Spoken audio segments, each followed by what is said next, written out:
And we welcome you to United in Liberty Radio, where we discuss all things principles. This is Joe Olivas here with Dustin Harris. Glad to be back, Dustin. I was out last week. You took everything solo, but you know what? There's a lot of things that were on my mind. I wish I could have been here with you. There's a lot of things I wanted to discuss. I think as I was traveling, there were quite a few people that were kind of turning and wondering, who's this guy in this vehicle yelling and screaming? And it's just there was just a lot on my mind. I do that all the time, Joe. Well, I mean, I guess it's okay. I wasn't texting anybody. It's kind of hard to do. Is it illegal to yell while you're driving? Well, I don't know. I mean, I guess as long as it's not in text. I mean, you can yell, just you can't yell through text message or voicemail. Gotcha. You know what's funny is you can't text and drive, but right. But you can still dial your phone and right. call somebody. Right. So I mean, it's just I don't know. It's just really weird. I guess you can you figure out how to work the system. I guess that's how. There's a lot of people trying to figure out how to work the system, and that's part of the reason why I was yelling and screaming on my way back. So I hope I didn't leave you high and dry for too long. Hope it worked out all right. You did. It's cool. It's cool. No, I actually had a good time. It was interesting trying to talk to myself for 60 minutes. I went back and I listened to the podcast, and don't do that to me again. Well, I'll tell you what. It's as things continue to move forward and as things continue to roll on. The one show a week is difficult for me in that so many things happen so quickly that I'd like to be on the air every day of the week. Hey, you know what? The secret studio is there. I can give you a key. Well, the hard part about being on the radio every day of the week is most of the times I'll end up being by myself, and so that'd be all right. We might have to try that once or twice to I'd see how that works. I'll have to get a mirror instead of just talking to myself. That way I could at least there you go. Have somebody to argue with. There you go. That'll be my alternate personality or something. I don't know if I don't got a socialist side, so I don't know. I mean, there's the capitalist side, but I don't know if there's a socialist side to argue with. So it might be a one-sided debate.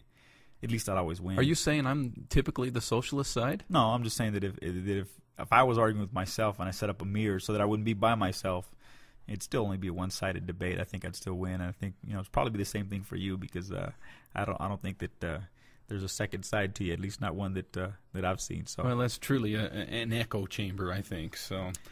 Well, there's a lot of things, and one of the things that I wanted to bring up was just an article, and this was last week that I wanted to bring this up, and I thought, okay, well, I mean, a little bit of time has passed, and we'll move past that article, but based on some other information that came through today, I revisited the article just simply because it was something that was pertinent.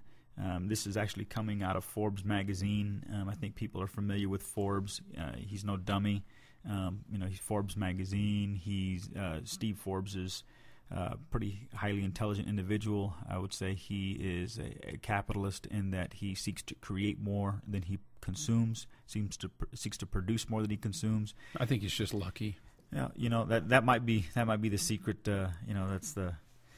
I think that's the lie that socialists want us to believe, that there is such a thing as luck. I agree.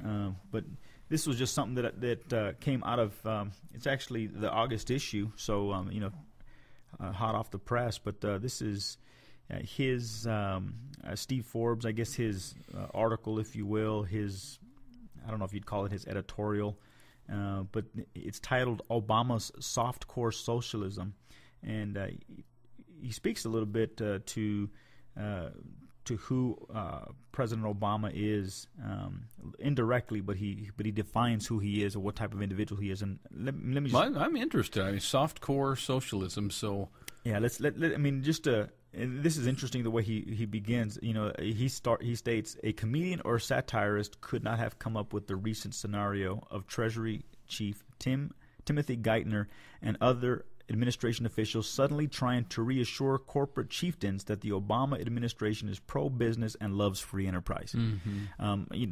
That in and of itself. Well, I think that's obvious. I mean, look at what he's done to the economy. Yeah, everything that he's done has been for business. I mean, he's totally on our side. Absolutely. I mean, he loves the working man, and he loves the ability to produce and create and redistribute.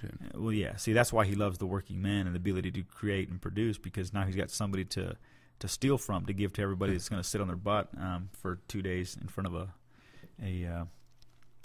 plaza, but we'll get to that next a little later on. You're jumping the gun. I'm jumping Joe. the gun.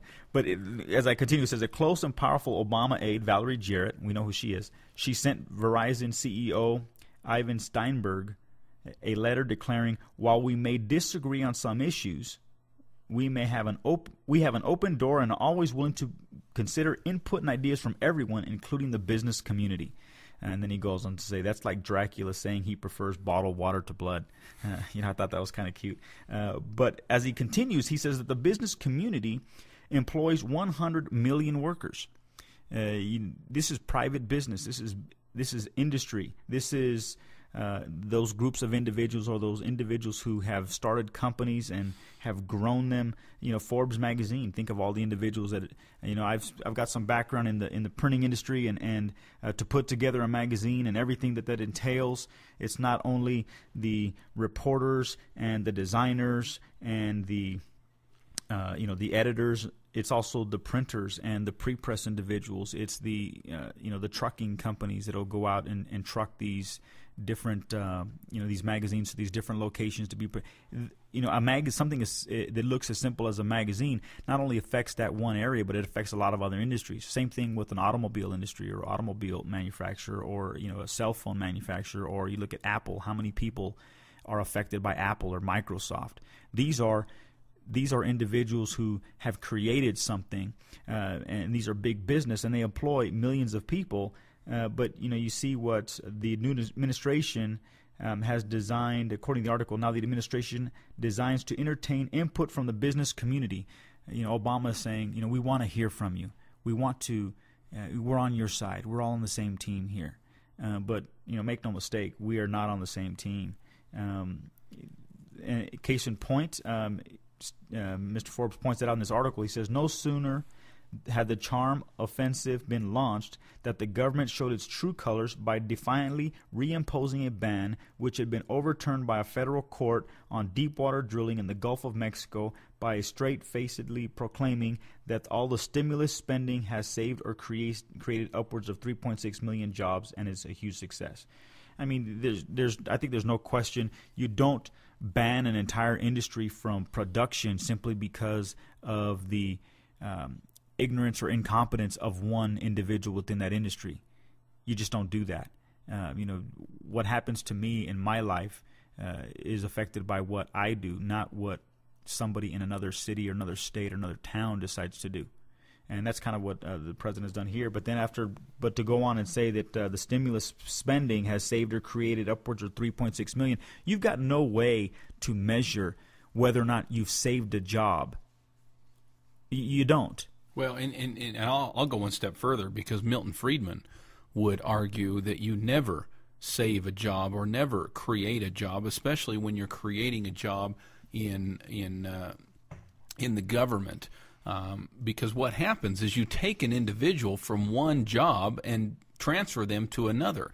We, in the United States of America, are used to turning on the boob tube, used to turning on cable television or reading the newspapers, where they tout that so many jobs were created by government this month. Well, guess what? No jobs are ever created by government. And the same could be argued to a certain extent with private industry, because typically when you quote-unquote create jobs, all you're doing is taking one worker from one job and putting that same worker in another job. In other words, unless you have a sky-high unemployment, which I understand we're in that kind of a situation now, you're not creating jobs, you're simply transferring. Yeah, I mean, creating a job is allowing an individual to utilize their own mind, their own unique ability to be able to bring something to market that hasn't been brought to the marketplace, or that they themselves haven't brought to the marketplace. Once they do that, if everything goes well and it's a good product or good service, they have to bring on other individuals to help that product or service continue to move forward. Therefore, they are bringing on employees.